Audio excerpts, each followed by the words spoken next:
এই বালসিরা দলের সাপোর্টার তোদের আবার মিশন কিরে? কোয়ার্টার ফাইনাল নাকি দলের সংখ্যা বাড়নে দ্বিতীয় রাউন্ডে হেক্সা মিশন কমপ্লিট করে লাইবি রে? এই আজাইরা দলের গজাইরা গীত গাওয়া সাপোর্টার সাবধানে কথাবার্তা কইস, তোদের নসিব কিন্তু অনেক খারাপ রে। 2024 সালে বাংলাদেশ থেকে আউট হয়েছে, লাত্তি খাইয়া কিন্তু একে আউট করা হয়েছে। বিয়ে এখন ক্ষমতায়, তোদেরও 26 সালে কপাল খারাপ রে।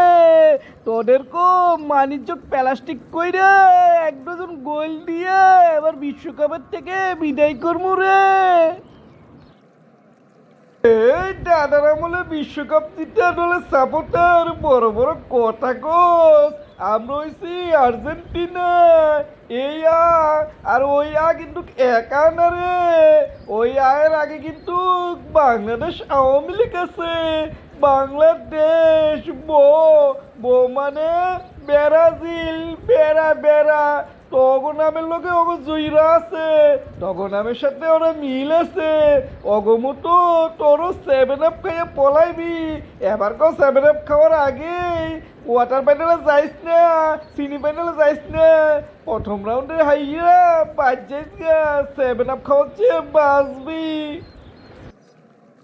এই হাত দিয়ে বিশ্বকাপ জিতে, পেলান্টিক দিয়ে বিশ্বকাপ জিতে কি একটা কথা কয়। দাদার আমলে আমরা জিতছি, আরে তোরা তো জীবনও জিততে পারবি না। পেলান্টিক না দিলে, হাত না দিলে তোরা জীবনও জিততে পারবি না। সেই কথা বাদ দে, আমরা কিন্তু গর্বিত এই দিয়ে অনেক সাবিগুর নাম আছে, কমু নাকি কয়েকটা তোরে। এই আঙ্গ নামের অক্ষর দিয়ে কি সাবিকো নাম নাই রে? এমন 5-6টা নাম আমিও কইতে পারমু, তুই আগে ক শুনি 5টা। এই তাহলে শোন, আমি 4জন সাহাবিগো নাম বলি, বাকি একজনের নাম ব্রাজিলের সমর্থকরা নিচের কমেন্টে লিখবো।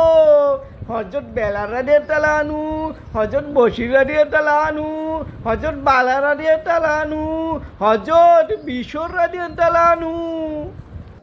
এই আমিও বলতাছি শুন, আমিও 4টে বলি, বাকি একটা আঙ্গ সমর্থকরা নিচে লিখবো। হযরত আব্দুল্লাহ রাদিয়াল্লাহু আনহু, হযরত আনাস রাদিয়াল্লাহু আনহু, হযরত আব্দুর রহমান রাদিয়াল্লাহু আনহু এবং হযরত আলী রাদিয়াল্লাহু আনহু।